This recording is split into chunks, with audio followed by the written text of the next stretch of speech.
issue. And certainly when I look at the situation in Afghanistan and Pakistan, and particularly when we look at the effects of the Wikileaks, which lots of us, of course, have been working on, you can distinguish between threats to the state actors, the instruments of state power like the US Army, and threats to the people. And there are security risks associated with both. So if we're talking about national security concerns arising from putting out thousands of classified documents on the internet, it's not just about worrying about the embarrassment factor for the US Army or whoever had the custodianship of those documents. There actually are cases where real security risks arise for the people there, and you can distinguish between risks directly for Afghan people and ultimately back in the US homeland. So are you, Smari, suggesting there are two national security concerns, the security concerns of the people and the security concerns of the government, and we ought to have two tests and have two limitations? We might have a people's court saying these documents are dangerous, and another, the state guy. So instead of reducing the standards, you're adding to standards by splitting and devising these two conceptions of national security. Yeah, I think that what I'd like to suggest is the idea that although the state's interest will sometimes be aligned with the people's interests, in general we should not really be protecting the state's interests. Because who is the we here? The general public. Well, is there a legitimate interest by legitimate governments in protecting what they're elected to protect? That is to say, this goes back to, so Bertrand or other people have indicated, what are the limited circumstances in which a national security interest is well defined and legitimated in a democratic society, or in a non-democratic society by the legitimacy of that society? And do you acknowledge that there's any such circumstance? Definitely. I mean, easy example is nuclear launch codes. We probably don't want those to be publicly available. No, but that's you defining it. My question is, can the democratic institution define it? So what we need is to figure out what the process is of who decides what gets to be secret and what doesn't get to be secret. And currently the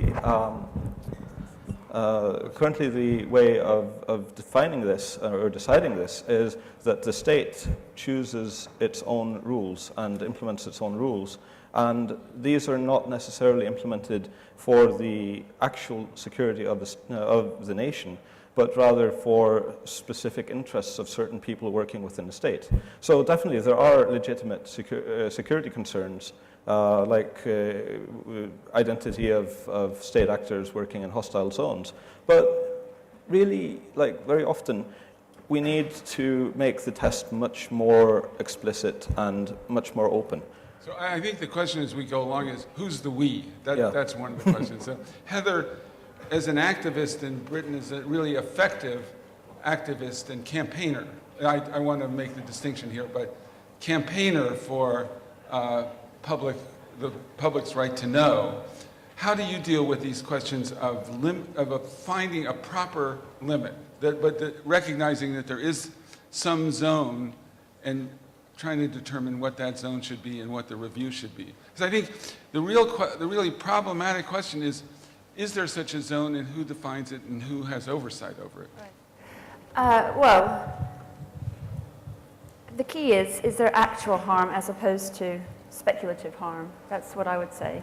And I'll just give an example. When I was doing the main campaign that I'm known for is this 5-year battle to get parliamentary expenses disclosed. And I made Freedom of Information requests, and then I ended up having to go to the High Court to take Parliament. They kept appealing, and I kept appealing, and we ended up going to the High Court in London. And they had two main reasons, the politicians, as to why this information shouldn't be available. And this was how they spent their allowances, which they can only spend in their public life. And it's paid for by the public. But there was two issues, privacy and national security.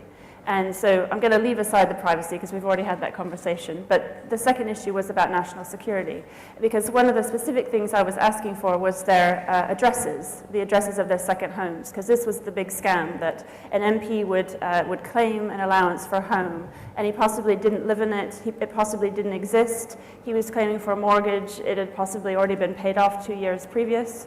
So there's all these scams going on, and the only way you could find out was to actually get the address. And Parliament had a big problem with this, and they said it would endanger the lives of politicians. And so we then had this big discussion about national security. You know, is an address, well, A, is it actually a piece of private information, which I would argue it's not. Lots of people know where we live. But B, is it national security? And I think that the problem with so much of what is defined as national security is the people that are defining it are the exact same people who have the most to gain from keeping it secret. So there's an incentive for them to claim something as national security, to avoid embarrassment, to hide corruption, to do that. So my solution is that we definitely need some kind of outside body who doesn't have a vested interest to see this information and decide, is that protecting the security of the people, or is that protecting the security of those people in power? Because I think too often they get conflated. So Heather, is the UK moving towards a solution that provides, quote, an outside authority? That is, say, there's the role that the press plays, and that largely through you, in being this outside authority in a curious way. The judges played a role as, would you call the judges an outside authority? Well, certainly in England, it was the judges that made that decision. They saw all well, we have several stages, but in Britain we have a kind of ombudsman, the information commissioner, and he is allowed to see all secret information, so all sort of classified information. He can see it, and then he can make a decision on it, and I think that's really important. Not all the time, though. There are some instances in Britain where they're very keen to have these secret court hearings. And so basically that will be this is a lot around terrorism, where they'll have a court, and not only will the court be secret, but all the evidence will be secret, even from the person who's involved in the case. So I think that's a real danger, where under this banner of national security, all sorts of information is being suppressed. I think the UK case is one which I would call as intensely domestic and also civilized. That is to say, there's a civilized process. It may not be the best process in the world, and it's information in the UK about people in the UK. WikiLeaks is about people in the United States or somewhere in the world dumping data that affects people in Afghanistan who don't have a process to say to the people in WikiLeaks, yes, those are okay, those are not okay. So the whole conception of this notion of having an orderly process has its complications in the WikiLeaks. So I know you've really thought a lot about this, Michael. Do you? Yeah, Monroe, I just wanted a chance just to flesh out the example of the Afghan war logs on WikiLeaks, because I think it does illustrate very well the dilemma that people sort of face in approaching the information age. I think we're all broadly familiar with the story. You've got 90,000 classified documents, basically, which have emerged from US military intelligence, suddenly become available to the people sitting in WikiLeaks. You have, instead of some kind of information commissioner, you have the internal responsibility of WikiLeaks sifting through that and doing their own team-defined Red Act process, holding back about a fifth of the documents from circulation and putting another 70,000 there available on the web, available to everybody here, and also available to all sides in the conflict in Afghanistan. First of all, to get the point about multiple national securities being involved, when we're thinking about the ongoing conflict in Afghanistan, first of all, there's an idea of international security as well. I mean, this exists as a term in the United Nations Charter. right at the start of the international intervention in Afghanistan back in 2001, Chapter 7 of the Charter, which was invoked, which was stated that there's a threat to international security from what's going on in Afghanistan. The notion that using a base in Afghanistan, some people can be involved in international terrorism. But of course, I always say that first of all, the national security of Afghanistan is involved. That has to do with both the state and people of Afghanistan. The outcome to the war there affects them first and foremost. Pakistan is pretty much dragged into this because the stability of Pakistan, the survival of its people and its state, also depend on the outcome in Afghanistan. Then, of course, you have the United States as the key international actor, which has got in there since 2001, and some 40 other countries who've been involved with one way or another association to the Security Council mandated process and some kind of involvement with the Afghan government. So there's more than one national security implicated there. When we look to what's happened over the release of these 70,000 documents, you want to look on the nice side first of all, the public interest. What public interest has been served? What kind of issues have been brought up in the analysis of these documents? And I speak as one who's been one of many analysts who've we've been sort of churning through this stuff to see what we can learn. Of course, stuff has been learned about civilian casualties, the unintended consequences of military action initiated by the United States. This is something which was already being debated in the public domain beforehand. Suddenly we've had a whole set of data which has sort of fleshed that out a bit more. There's a lot of stuff have been around the fog of war. We've all had multiple examples of how, not apart from civilian casualties, there are many unintended consequences. Things don't go right when you're trying to run a war. One of the things that I was very interested in was to know about what does the United States know about the involvement of Pakistan intelligence in the conflict in Afghanistan. One of my main conclusions was actually probably rather less than sometimes people assume that they know. And there's a list of this kind of issue that analysts have been able to flesh out, and there have been lots of articles written in the press and blogs written about what we have learned drawing upon these 70,000 pieces of intelligence that are suddenly become available to everyone. But on the other side, the national security concerns, and can we pin these down rather than have some kind of vague invocation of national security, as I agree quite often happens. The things which I've picked up myself, going to the raw data with familiarity with the conflict. There's a broad one, embarrassment of the state actors involved, which is I think you're sort of saying that you don't want to have invoked as a case for protecting the information. Clearly, the fallout of this is that the US Army has been shown to be unable to protect some of its key secrets. But beyond that, there's an issue of counterpart confidentiality. That there's a whole series of articles which had passed the redaction process that Wikileaks did, which is where officials of the Afghan government go in and they give confidential briefings to their US counterparts, saying things which, as far as they're concerned, are covered by a mutual agreement of confidentiality, briefing on what's going on in the country, and of course that confidentiality has been breached. Undoubtedly, that impairs the relationship between the United States and those Afghan counterparts. In some cases, certainly it embarrasses, potentially threatens those Afghan counterparts. And this is not about sort of informers or spies. This is about officers of the Afghan government who have been briefing their U.S. counterparts. But the next thing you get then is this issue of source confidentiality. Much has been made of it. I myself have not read the documents, spotted the documents where this passed the redaction process, but it is possible that inside those 70,000 there are cases where Afghan sources who gave information, who are not part of the government, who gave information confidentiality have been breached. However, I would say I have not read those documents. And then finally there's the issue of tactical details.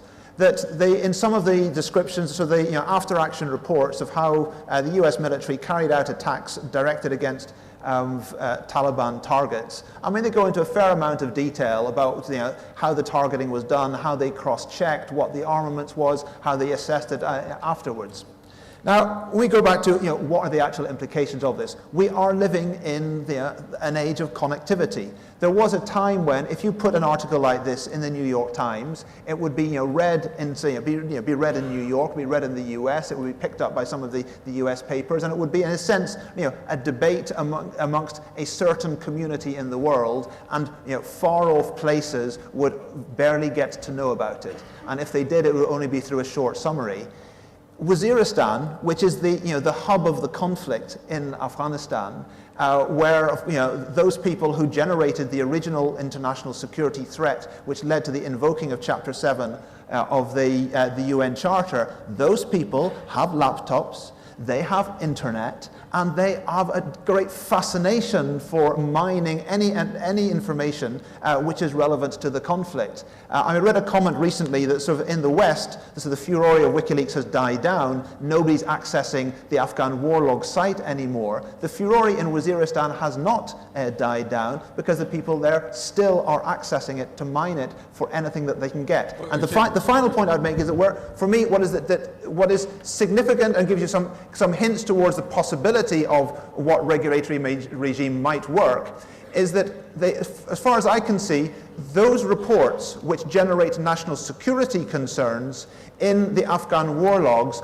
are different from those reports which have generated the public interest. That I could, as an analyst, from that body of reports, I could have got all that I wanted, desired about the civilian casualty issues without having to tap into those reports which contain the excess tactical detail. Well, I want to ask two questions which arise out of this for anybody.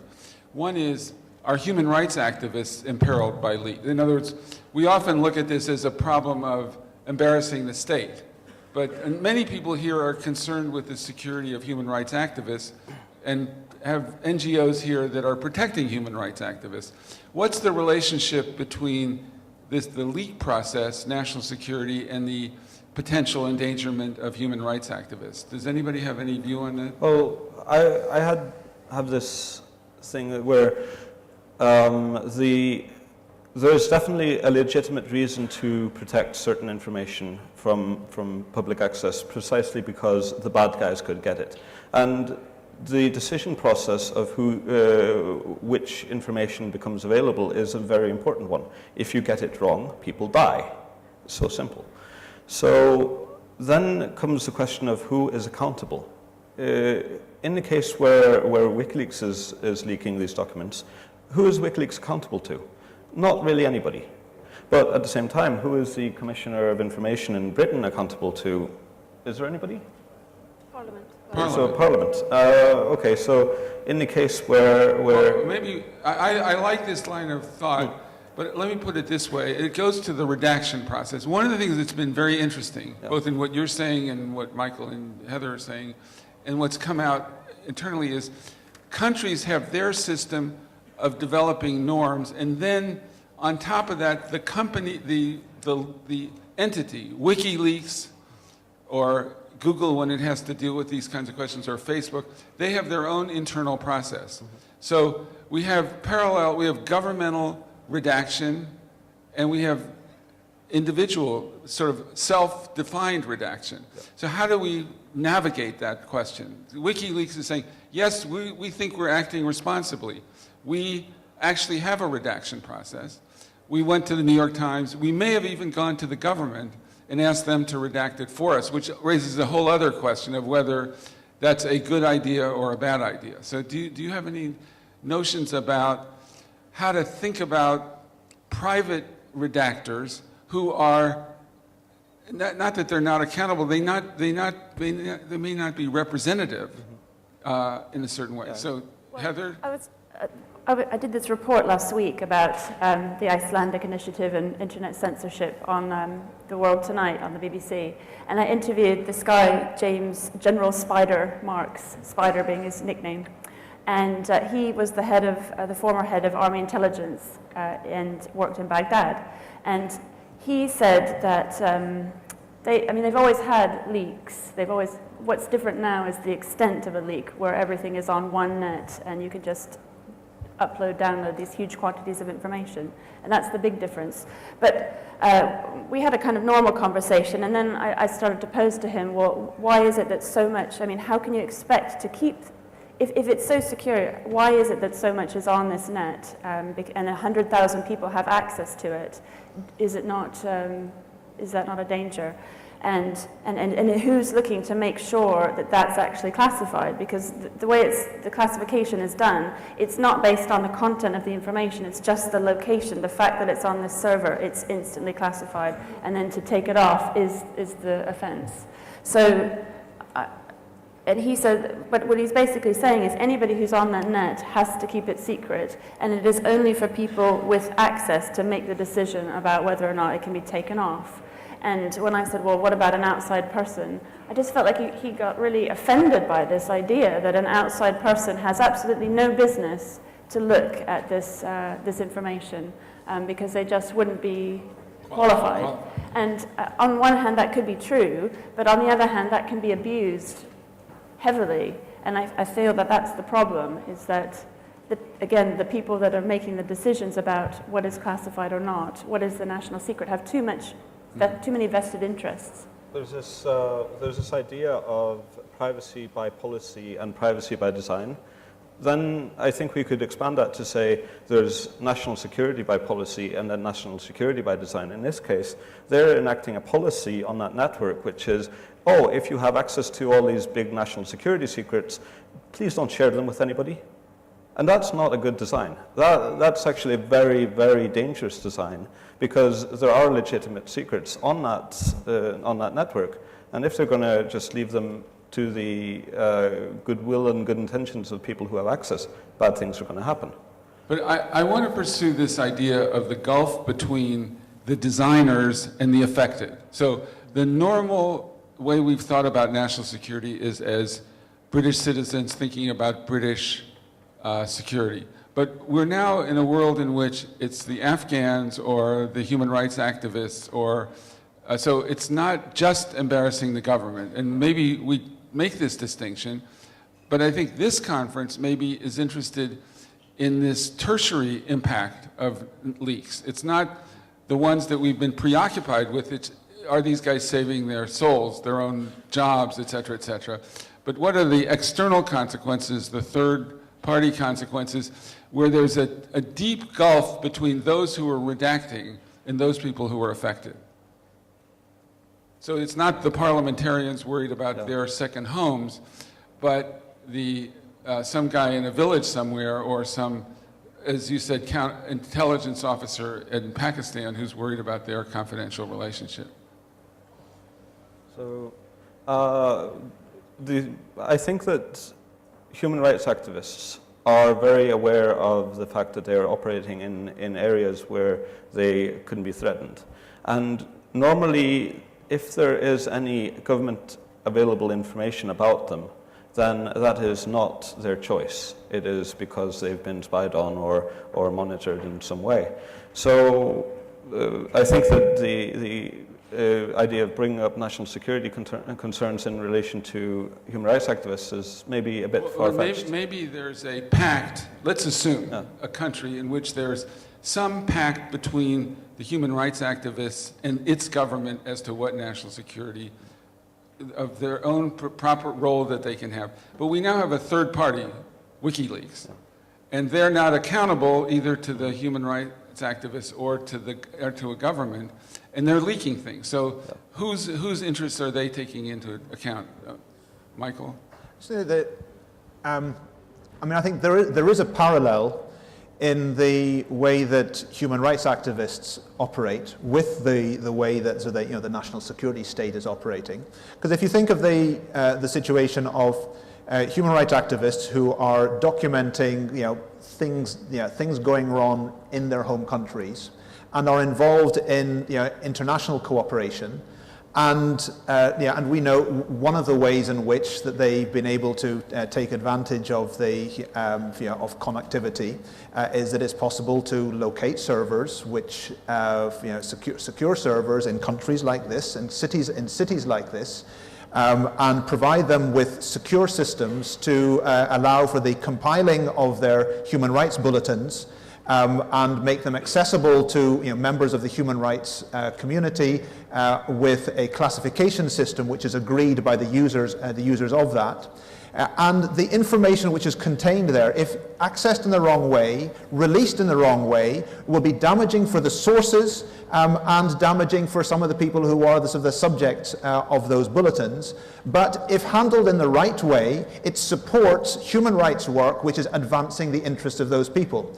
So that those people who take on this onerous task of running the servers and running the overall human rights cooperation, I mean, they have custodianship of that, and they've got the first obligation to protect the security of those people. Which is, I mean, that's and if you get a third party entering into that, who is, for example, looking for headlines. Of course, they can compromise precisely that security that the human rights activists are trying to protect. And that's, in a sense, that's the parallel with what we've seen with what the military have been trying to do on their secrets. But it's not anything new, this. I mean, this is what journalists have been doing for centuries.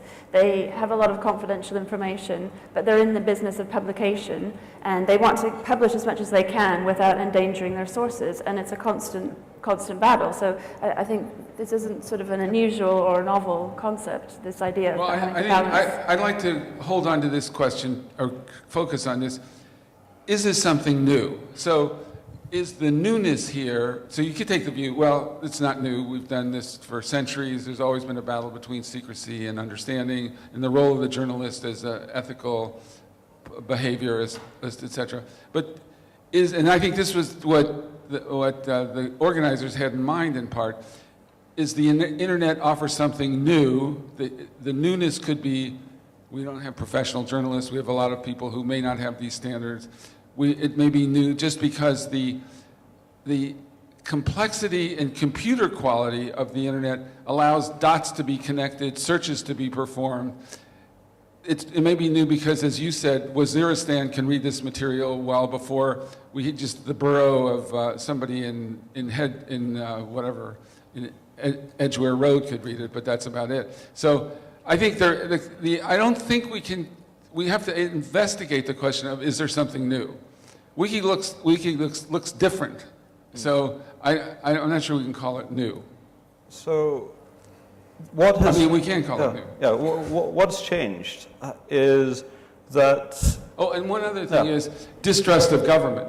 That is to say, I don't want to make it all these things. In other words, there might be a kind of substantial contempt of the security state, and that there is a response to that, which is, let's try to figure out a way of demonstrating the need for transparency, which is different from what it might have been in the past. So you have a kind of unruly, complex demand for a different kind of outcome. Yeah.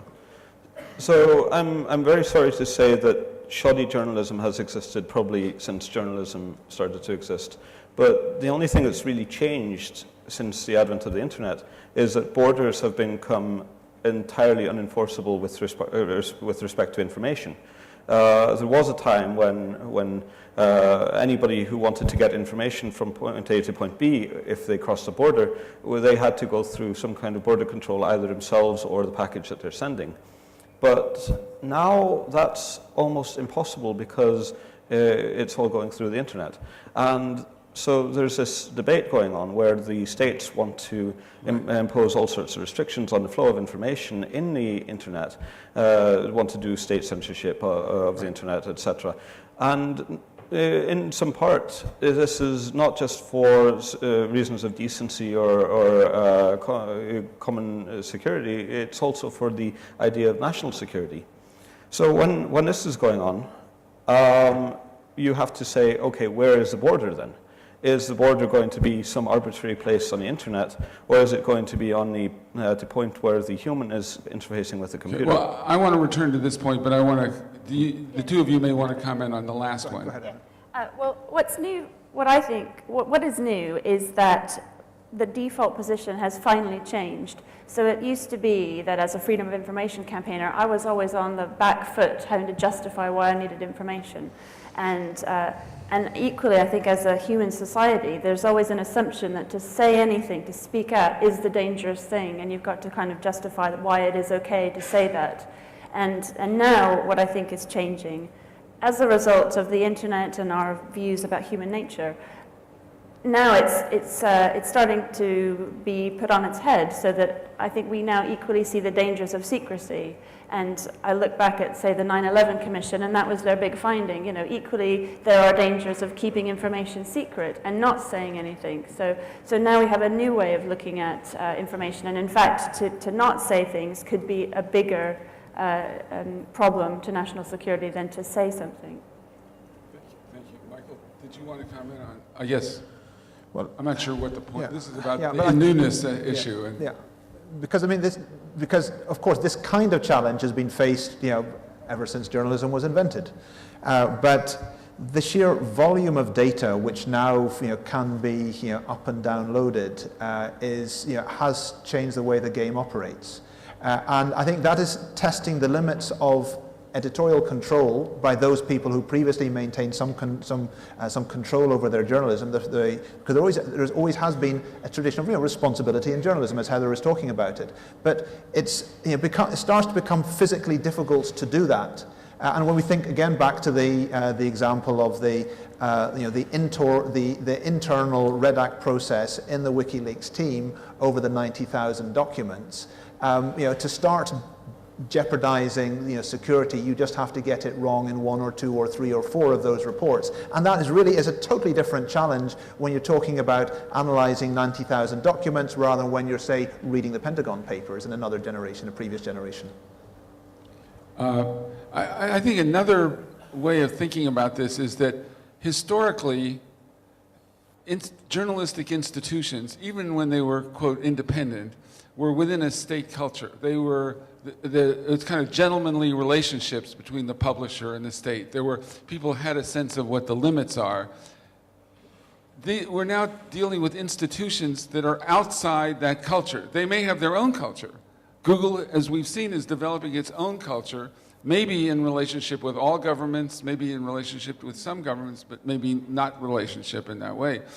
So I think this is something new as well, that Facebook, in this amazing thing, could say, well, Pakistan went through its process and it made its own decision about what's illegal and offensive. Then we review it and see whether we think it meets our standard, which may be a different cultural standard. So that, I think, is also a question of whose journalist and whose culture makes these decisions. There was a wonderful point made yesterday about how the culture of India has entirely different ideas about what is acceptable than Western culture, and there's a certain tendency towards Americanization of the cultural values. But I think that one of the issues is that when we look at journalistic activity nowadays, the thing that Facebook and Twitter and Google and all these entities have done is that they've made information incredibly cheap. So there used to be a time when journalism was about getting information to people, but now information is available everywhere. So instead of that, now we have the situation that information is so cheap it's virtually free, but context is still very expensive. And the context is also cultural. So even in the idea of national security, we always have to extract which context we want and then frame the information with regards to that. I want to take up one other question that you raised, and that is the idea that what's new is information without borders. And this is the debate about one internet as opposed to many jurisdictional internets. And the relationship of this to national security is national security going to be the lead argument for having internal servers? This is the kind of RIM-related argument in India or the Saudi Arabia.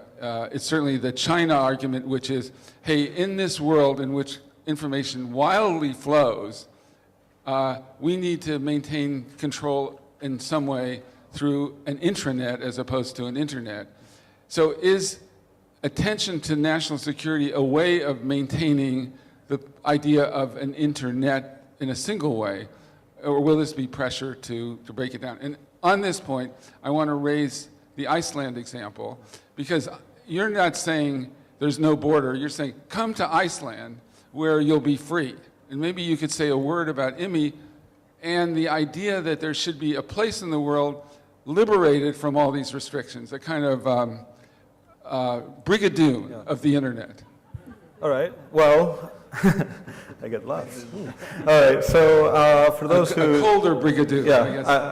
I suppose I should probably explain what IMI is in case somebody missed it. IMI, the Icelandic Modern Media Initiative, is an attempt to essentially take the strongest laws for the protection of free speech and privacy and all these different important issues from different countries around the world, because lots of different countries have good laws, but no country has all of the protections we need.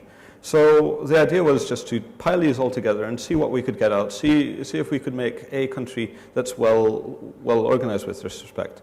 So the reason Iceland became the first choice was in part because the idea came up there, in part because I live there. There's logistic issues. But no, I mean, realistically, the main issue is Iceland is a country that just lost about 17/18 of its economy because of secrecy, because of lack of transparency, because of lack of good regulation and a good public access to information. So people are feeling a bit burned there at the moment, and they're willing to take this philosophical discussion to the next level. And I think what we're trying to do is, on the one hand, we're trying to create this free speech haven, which is a temporary thing. But on the other hand, we're also trying to open up a new discussion, because it's been 200 years since the French Revolution and the American Revolution, and all these different ideas came up about how to protect the freedom of expression. But since then, nothing has really changed. There's been no philosophical debate that really breaks new ground. So I guess it goes to this question, which is, if Wikileaks were an Icelandic entity, would it be protected from national security standards, limitations, constraints of the United States, Afghanistan, Pakistan, etc.? So one common misunderstanding about the IMI issue is that we're not actually proposing to make anything legal which is currently illegal.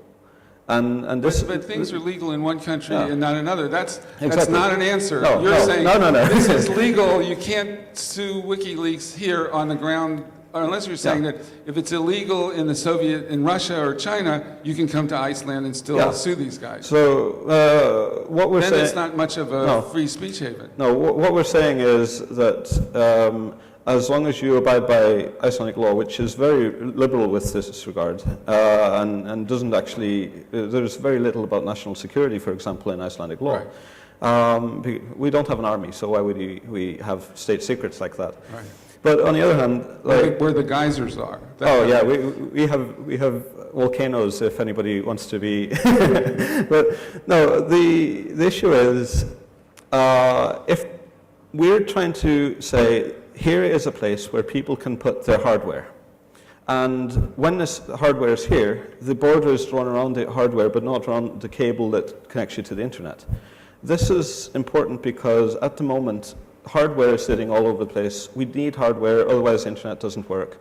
And all of the other countries in the world are clamping down hard on the physical space where hardware is coming into, the portals between meat space and cyberspace.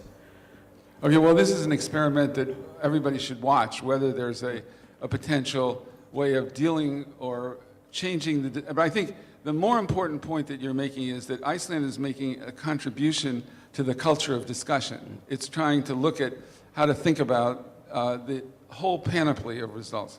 But I want to return to this issue, and then I'm going to open it up, to whether the national security question will ultimately be a justification for state internets, as in China, and the more there's a WikiLeaks problem, the more states will say we need to have tougher boundaries, and and we will fight for ways in which this statement, namely information is free, there's one internet, et cetera, will go away. Michael, do you have any views on this, Heather?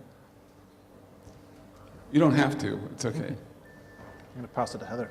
Okay. Well, those countries had firewalls before, and they had filtration systems before. So the fact that there's WikiLeaks isn't, it's not going to make them more secret than they were before. They were already secret.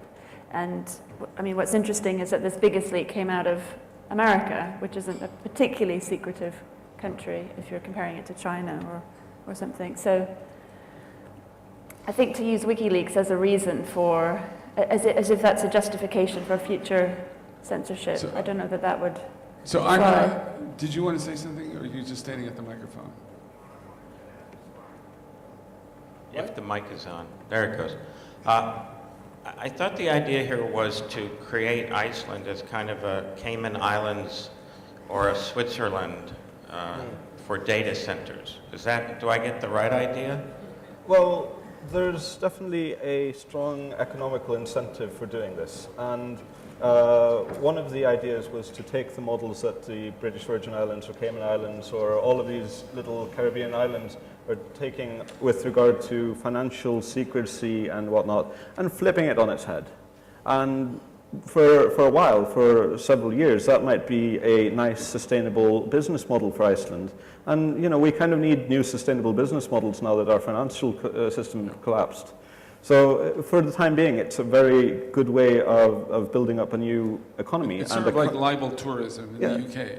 Yeah, exactly. I mean, the UK is selling free and easy ways to sue people for defamation. Yeah. So I mean, there's a business case, and that's something we shouldn't overlook. But in the long term, I don't want Iceland to be the only country that does this. I want every country to do this. And that's why one of the things we're going to do in the next couple of weeks is we're going to change the I in IMMI, the first one, into international. This is very important. We want the Irish, the Italians, the Indonesians, all the other countries to start doing the exact same thing. Okay, I'm going to, Bob suggested that we also talk about research in motion, and I'm just going to introduce it by saying it presents a very different model of national security, because the WikiLeaks thing is about standards for which documents under national security should be retained, et cetera. The research in motion case, I think, is more about a whole system of access to information, telephony, et cetera. I was going to ask Rob, is Rob here? If he isn't, yeah, Rob Ferris is going to just say a word about the U.S. practice, because I think it's very interesting to think about the international standards and then look at the practices in the U.S. of the relationship between telephone companies and government. Thanks, Monroe. Rob is at the Berkman Center, and you've already heard his wonderful presentation earlier. Great. So I won't give you any answers, but I will pose the question for you. Starting home in the United States, we have a very pervasive surveillance state. There's a number of processes in which the government can follow to gain access to data and information about individuals. So gaining access to someone's telephone records, for example, has a relatively low bar. If you want to actually listen into the conversation, there's a higher bar there. But I think generally, at the end of the day, the United States government, if it wants to gain access to somebody's data, it's going to get it. And it's just a question of how long it gets. And there's, of course, the examples where they haven't even followed their own processes. But in general, it's a matter of process and governance and oversight within the government, and whether they followed the rules properly or not. They do have access to servers and databases, and they get their data. What about encryption? Is it, I never can get it straight in Kalea. So Kalea requires the telecommunication services in the United States to offer a way for their networks to be surveillable.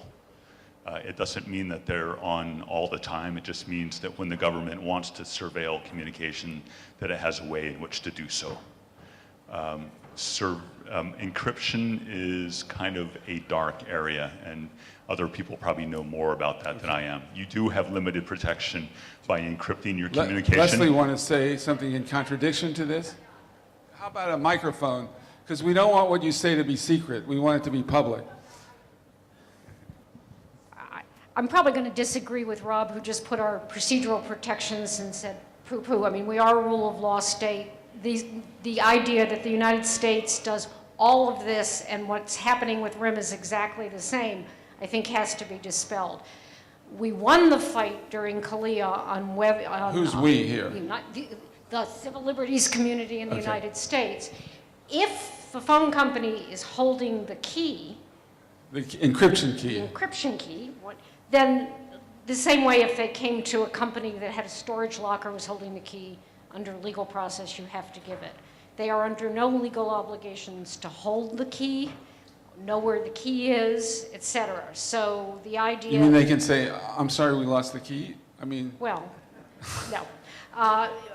So that's one, I think, important distinction. There was also a big fight in the United States, which... Well, how is this... I'm going to hurry you along. How is this different from the India Research in Motion case? Because I want to open this up. One, RIM is not a phone company. I think that's the first one. There are phone companies writing under RIM. Second, they don't hold anybody's keys. They're the intermediary for the keys. I think that's important. And third, in the United States, we had another big fight about whether literally to build back doors, always on back doors. The government just is kind of plugged in 24/7. It's a little hard to know from where we are in the United States whether the requests from the UAE and India are at all the same, whether they're simply trying to get access when they have appropriate legal process or they want a back door. And that's something that I think has been kind of confused in the news in the U.S. All right, I want to return to Anya's point this morning. Is Anya here? I'm not... Anya Kovac? Or she's... Oh, Anya, you don't have to speak if you don't want to, but I want you just to remind us of the point that you made, and as a way of opening this up to other views. And this is a point about how this national security, whether there are alternate ways of understanding this question. Well, I'm not sure if my point fits in here exactly. It was more about how making it a freedom of expression issue elsewhere made it very difficult for us to question the national security regime within India, because we were forced to take a position where we wanted to have knowledge about the kind of access you have in the US as well, and make the point also that what India is asking is compliance with Indian laws, which sadly are fairly reactionary on this count, but it was just compliance with law, and because of the way the debate was framed internationally, it was very difficult for us to question the law. Well, I think that's maybe, I can't remember whether it's Bertrand who made this point earlier, which is, okay, the future, the way we look at restrictions is it according to law in a democratic society, and it's proportional. So is that a framework in which this can be questioned in India or elsewhere, looking at requests or national security requests? Do you stand by that proposition? In other words, is it the substance of the law, or is it that it's law and it's sort of obtained and passed in an ordinary, proper way? Now, as a matter of fact, these are two complementary layers. The first check is whether the mechanism for adopting the law is actually through a proper due process. This is the fundamental difference. Then there's the second layer, which is that in certain cases, you can disagree deeply with the result of this process. And this is where the criteria of proportionality and so on are coming in. But while I have the mic, I'd like to add one point in relation to what was said before as a distinction between the security of the state and the security of the people. And following up on what Anya was saying this morning and other people as well, I think there is one question that we have not formulated that is related to the security of the people, is how do we handle correctly hate speech in countries where there are strong tensions ethnically, politically, religiously, and so on? Because this is a problem that governments do have, and overshooting or undershooting has consequences either on freedom of expression or on the death of people if there are local riots. So well, maybe to gain possession of this question, I could ask this, which is, are restrictions concerning hate speech really national security questions? They're about stability. A government can justify a particular approach to hate speech on the grounds that violating those norms affects national security. So I want to open it up to the audience, if that's possible, if there's anybody. Yes. And keep it short. It doesn't have to be one sentence, but it could be no more than 23. No, that's all I have to think. I mean, as someone who works on a region that is arguably one of the most stifling in the world. Remind us again. Middle East and North Africa, the civil rights desert. The comparison, I mean, the United States, sure, there are problems and concerns about the privacy, but I think it's very important to remember that in America, there's a democracy, and sometimes democracies commit mistakes. But again, in the privacy in this big room, we're not Russia. There's due process. And yes, the government sometimes is intrusive and has bad ideas, but historically they have been taken down. So I find it a bit disturbing to put the United States on the same rank when it comes to abuses based on national security with some of the worst offenders in the world. I don't think the comparison holds, personally. I'm not sure that we're engaging in that comparison, but I guess one of the WikiLeaks question, or that, is whether there are leaks in the developed society or in any place that affect that does potential harm in third countries. That would be one way to look at it. Any other comments? Is Mr. Villeneuve here? I think I wanted to, I can't remember what, I wanted to hear from you on this question. You don't have to, you can think about it for a second. And then, are you ready? You can come to a microphone. Yes.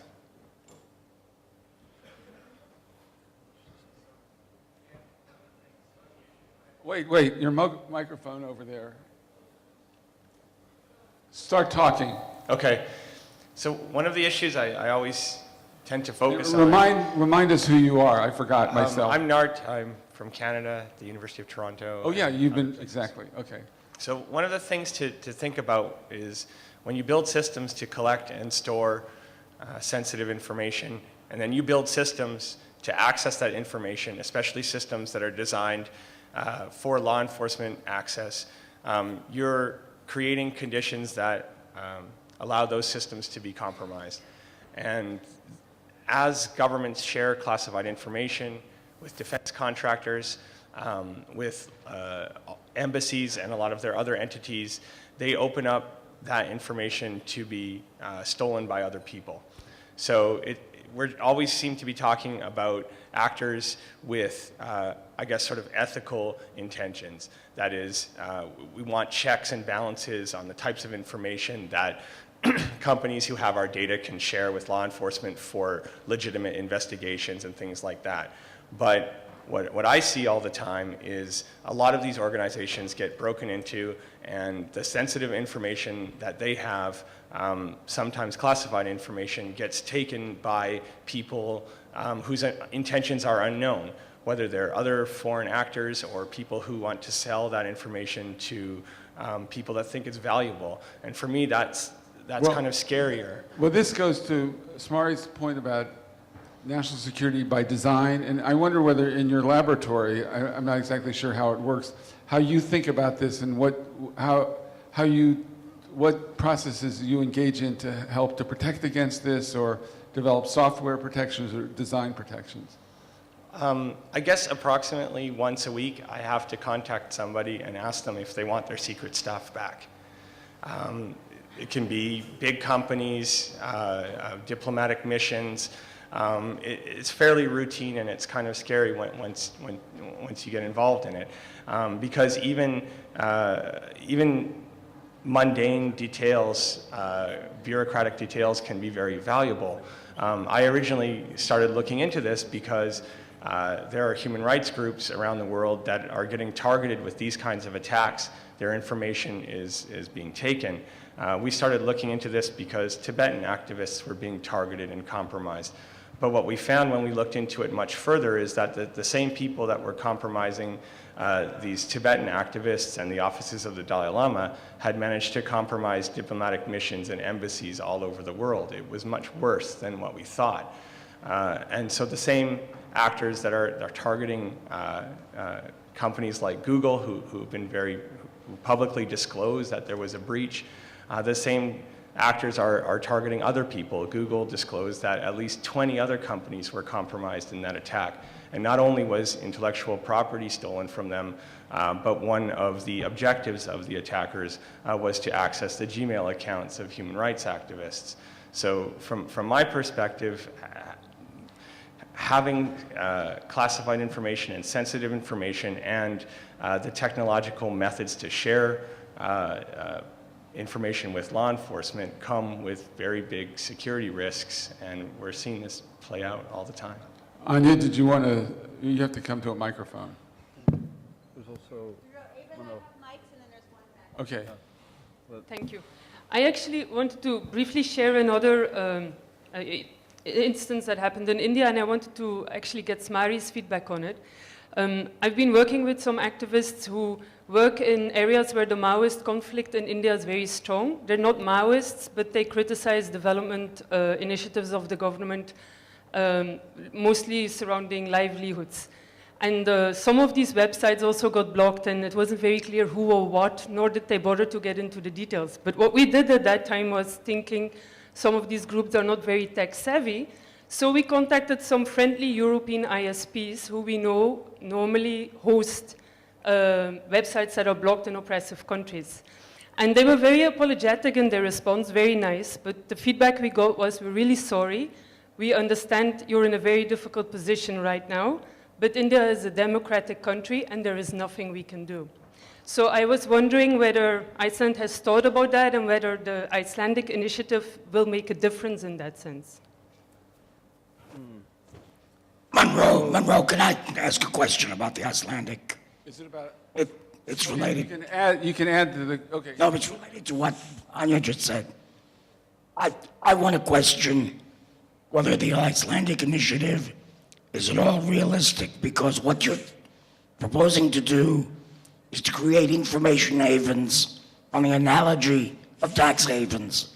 And we've seen that tax havens don't work because strong governments put pressure on weak governments to release the information that's supposed to be kept secret in tax havens. Okay. And it seems to me that in the internet world, no nation is an island. And that I've heard that one. No person is an island. That the solution has got to be international and can't be done on a small country basis. Okay, so those are two questions. Well, starting with the second one, I totally agree. So the thing is, we can't really get away with doing this in Iceland and only in Iceland. What we hope to do is set the precedent, show that it's possible to do this. And to be honest, most of the things that we're trying to implement already exist to one degree or another in Iceland. And all of the things that we're trying to implement already exist in other countries. So there's Belgian communication protection, there's French history protection, there's Swedish source protection. There's all these different things which all exist in other countries. And because they're legitimized in those countries, they will be legitimized in Iceland. And essentially, if, say, we implement the French history protection, or it's actually a statute of limitations, a lot of people actually say that that isn't necessary. But if we were to do that, then any big country wanting to pressure Iceland into ignoring that would have to deal with the fact that they're not actually only putting pressure on Iceland, they're actually also putting pressure on France. And I hope Bertrand will stand up for us when that time comes. Okay, all right, so I'm going to go here and then here. We got a lot of hands, so I'm going to go Should I answer the Indian question first? What? Should I answer the Indian thing first? Okay. Well, I don't have to. So as for the Indian thing, what you're saying essentially is that people are worried about hosting data in their countries because it might be contentious in India. Well, there's a few nice companies in Iceland who are already doing this, hosting German anti-fascist organizations and Thai anti-censorship organizations. So just contact them. Okay, in the back. Okay, yeah, thank you. What about German fascist organizations? They or child pornographers? I'm not saying this is a joke. You've talked about this. Yeah. I mean, how broad a host are you guys going to be? I mean, as long as it doesn't violate Icelandic law, which as long as it doesn't hurt people in Iceland, it's okay. And exactly. If it hurts people in Germany, hey, that's their problem. Okay. Okay. Thank you, Monroe. Angelina from the Vietnamese Democracy Movement. I heard a few keywords in this discussion: human rights activists. We heard governments, national security. So I felt the need to raise or to shed a light on another aspect of this discussion, which I actually think my hotel neighbor tried to raise before, and that was there are countries, governments who actually use the laws on national security to silence free speech. They use back national security laws to arrest human rights activists, arrest dissidents. And I'm pretty sure that there are many activists in this room who can agree to what I'm saying. And we talk about politically close societies. And of course, from my country, Vietnam, we see that often they use two laws, that is Article 88 and Article 97, which is attempt to overthrow the socialist government. And various bloggers who criticize the Communist Party of Vietnam, they go to jail because of, based on that law, and that's national security. So I just want to... Thank you. I think that's generally an accepted point, and the question was whether there are new elements that are possibly endangering or limiting, et cetera, et cetera. So where to draw the line in some societies, but it's an excellent point.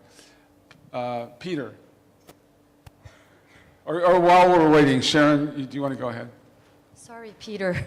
I'm a patient. This follows up on the same point, I think. Yeah, I wanted to bring into the discussion a reminder that there actually are international norms with respect to dealing with conflicts and balancing between national security and appropriate restrictions on expression. Now that's the distinguish and putting on the side the effectiveness of those norms. Do they they affect WikiLeaks, and who enforces them? They're national norms like the Johannesburg Principles, which are endorsed by almost all the governments of the world. Okay, so how would that affect WikiLeaks? How would it affect the WikiLeaks? I'm trying to make it broader point, Monroe. Well, okay. So if I could just have my expression space without being channeled into what the point you want me to say, that would be great. Thank you. Sorry, I'm wearing my Kung Fu t-shirt. Sorry. So the point I would like to make is to broaden this, to bring into the discussion that there are existing international norms which apply also to expression, disclosure of information, and expression, both on the internet, including things like WikiLeaks. And here are some of the norms. The norms are, in the Johannesburg Principles, that you can't invoke national security, and that's full stop.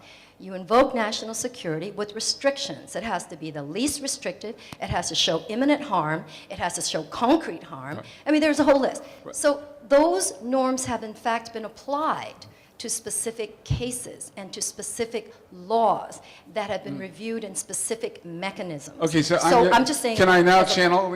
Yes, now you may channel. All right, so we have the WikiLeaks case in which these dumped, and the question is, is there a way in which if one wanted legitimately to enforce the Johannesburg norms, who does it and where? And can they be enforced?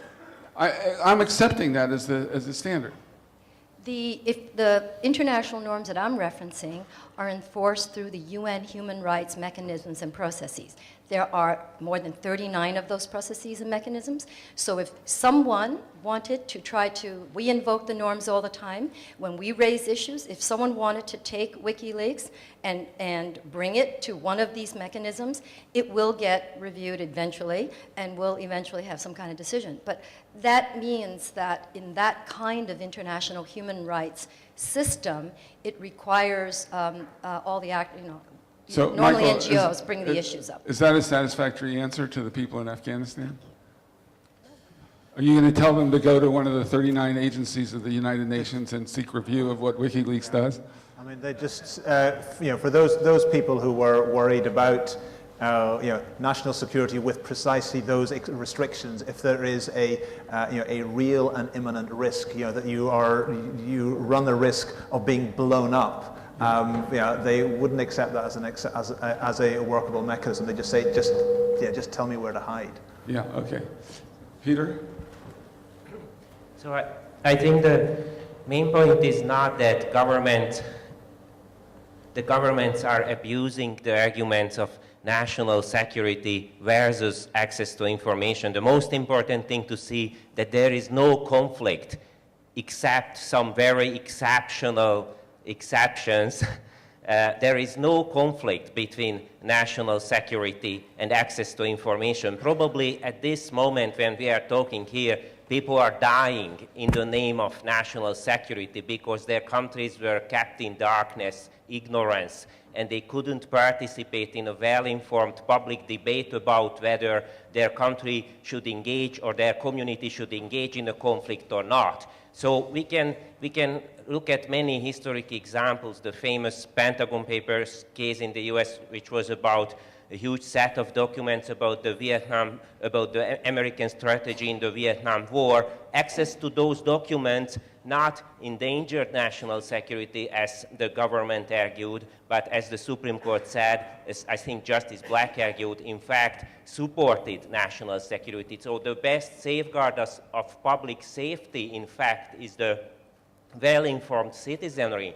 So it's not only about loaded arguments when an answer to an information claim about, let's say, an example from Hungary about the environmental impact assessment studies of a military construction project, and the Ministry of Defense would answer that you cannot get access to that because it's covered by national security. So the main issue is not that there are often, the national security argument is often abused like that. The main issue is that there is no conflict. It's so misleading. Don't believe that argument. Just realize, please, that that's a fake, misleading frame. There is no such an issue. Usually, as a main rule, national security is safeguarded by access to information. And there are very, very narrow exceptions which have to be subject to a public interest test, and according to which governments have to prove that exceptionally access should be denied. For example, in the case of troop movements in war, what was the example of Justice Brennan in the Pentagon Papers case. And just one more thought to close.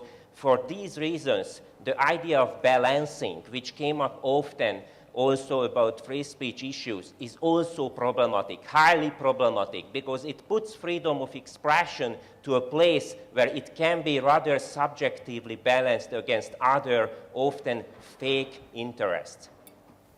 Okay, thank you. So does anybody want to defend the fake, misleading argument? No, just kidding. Well, quite up. Identify yourself. Okay, I'm João Branch from Intervozes in Brazil. It's an organization that supports communication rights and activism on that. Actually, I think the point that was raised about the newness is not well developed. I would say, I was trying to figure out like 4 things that really make this discussion a little bit different than would say 10 years ago.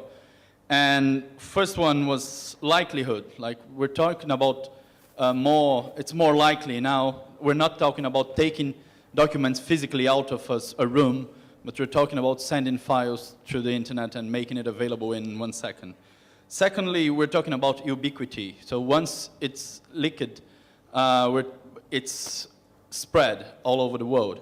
The third part is the permanent availability. So you don't depend on having them in your hands to make it available. And the fourth one is like kind of the management, how you can cross data and how you can manage this information in a more efficient way. But I would say that discussion is actually, is mostly the same about criteria to keep information closed or not. And we have to accept that states have a tendency to secrecy. And it's been like that, like we have a progressive government in Brazil, for instance, but we cannot know any information about the dictatorship that happened from 64 to 85. We've been waiting for almost 30 years to have this information, and we won't have them. So I would just ask you a question. It's related to the one that the Chinese lady did on, on indicators. Sure. It's like, I know that Article 19, the institution, for instance, is about to release indicators on access to information. And I would ask you, do you have any kind of indicators or references that you would refer as a kind of model, or that at least designates the way you three think this question? Are you talking to limits on access to information on national security ground? That is, say, when there's an national security exception to access to information? Is that your question? Yeah, I know. No, for me, there are some national security exceptions, but they have to be exceptions, not rules. Mm-hmm. And so, and some countries have been trying to get some indicators or reference for that.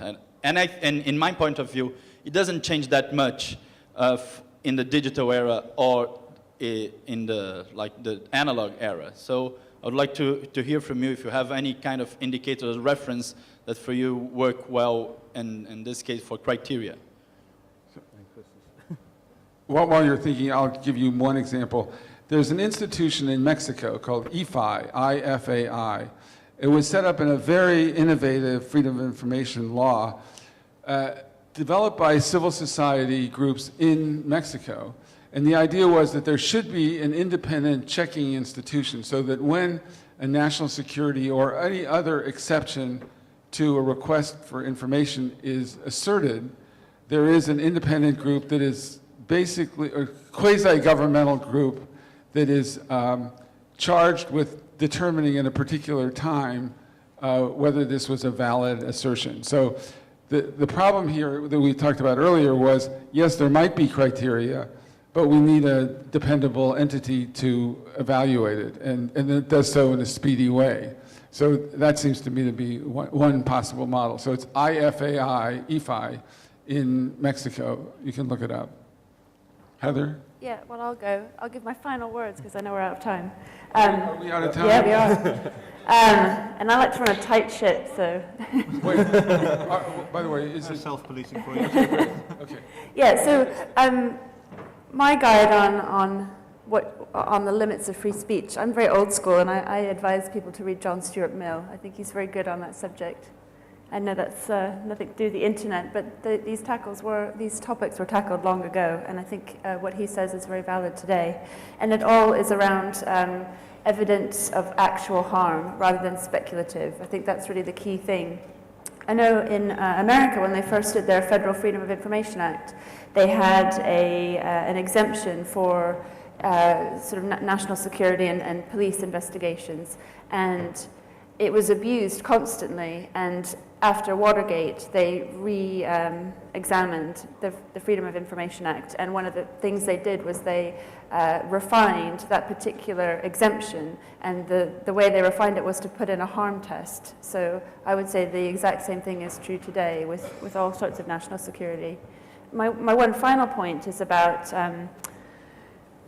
security services. They know increasingly more about us, and that's when I wrote a book in April that came out, and it's called The Silent State. The name of the book. Yeah, it's called The Silent State. And the reason I called it The Silent State was because I felt like we were in this strange time where states were amassing increasingly huge troves of data about their citizens, and which is one thing. But then when the citizen tried to turn their eye back on the state, they were met with this brick wall. And so this idea of national security, it really is about who you trust. And if we just sort of take on this childlike role with the state as parent, then the state, we come to be transparent to the state. And I think that we very much need to inverse that relationship, and the state needs to be having to justify what it's up to, and if it's going to keep secrets, it has to justify why, it has to give us actual harm rather than speculative.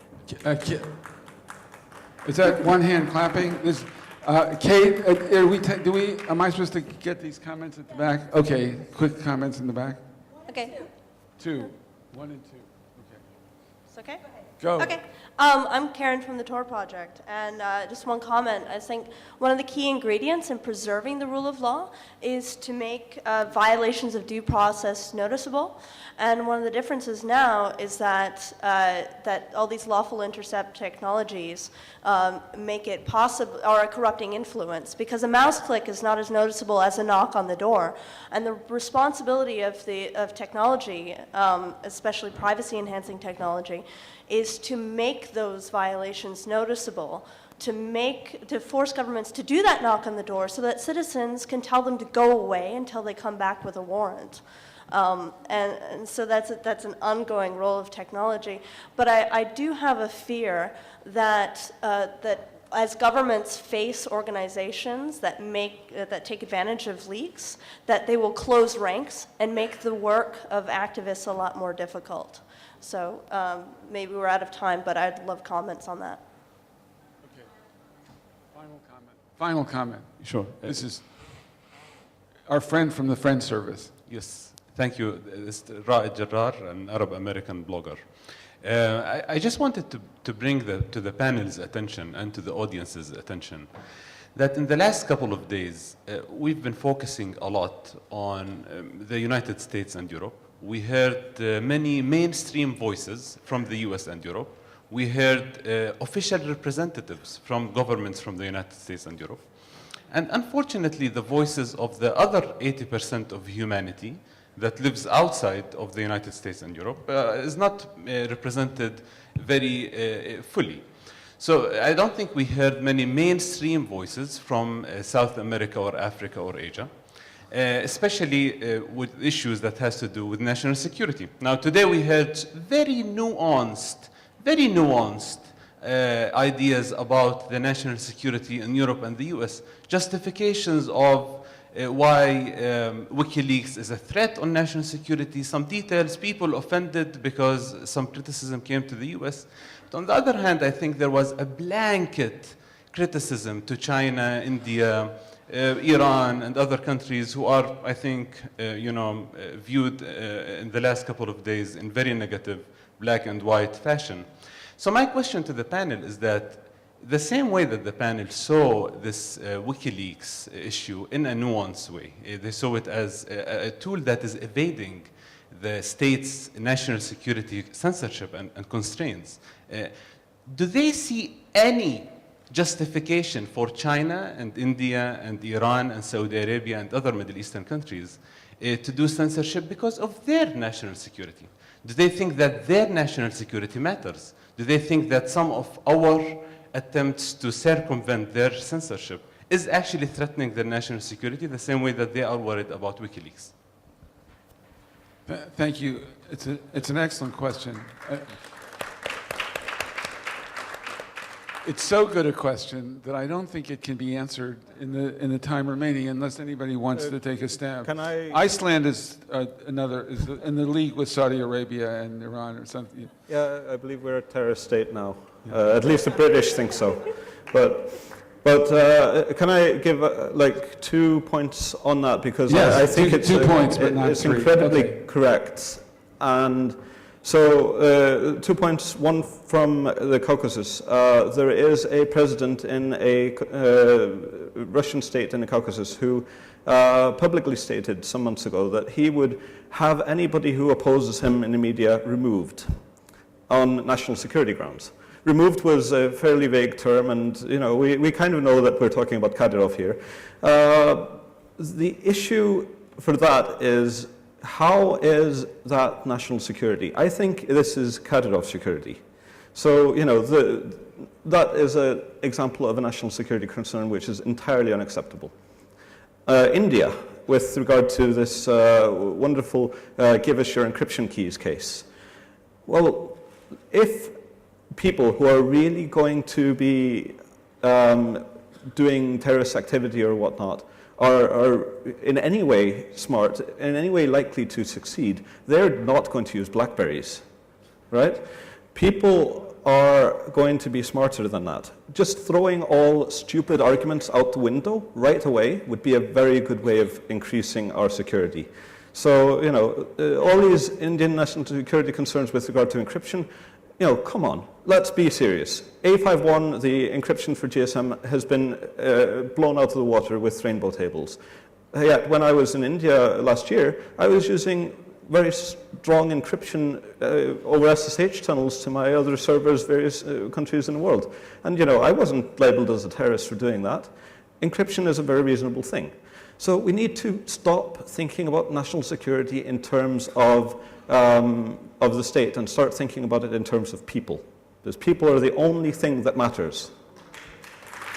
Well, I'll leave it on that point, except that I think that the organizers, I think, probably are sensitive to this criticism and are, I think in the future, this may be in different sites, it may be, and I'm sure if you make those suggestions, it'll be taken on board.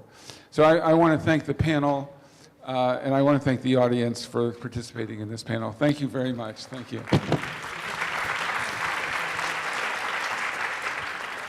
And Monroe, thank you. Thank you very much for moderating that. That was great.